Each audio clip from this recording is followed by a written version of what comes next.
அவனை என்ன செய்தாராம் கர்த்தர் அவனை சுற்றி இருந்த எல்லா சத்துருக்களுக்கும் அவனை விடுவித்து அவனை சுகமாய் இளைப்பார பண்ணி அவனோட வீட்டிலே வாசம் பண்ண செய்தார்னு போட்டிருக்கோங்க.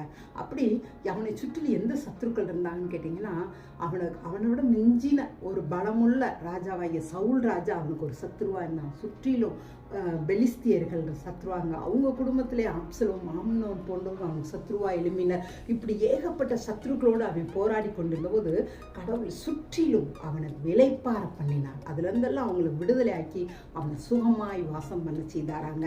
தாவீதவே அப்படி விடுதலை செய்வாரானா, இன்றைக்கு நீங்களும் எந்தெந்த பிரச்சனையும் அவங்க குடும்பத்துல போராடிக்கிட்டு இருக்கீங்க, எல்லா பிரச்சனையிலேருந்தும் ஒரு நாள் அவர் விடுவிப்பாருங்க. விடுவித்து எப்படி தாவீத சுகமாய் வாசம் பண்ண செய்தாரோ அதே போல உங்களையும் வாசம் பண்ண செய்வாருங்க. தேங்க்யூங்க. God bless you.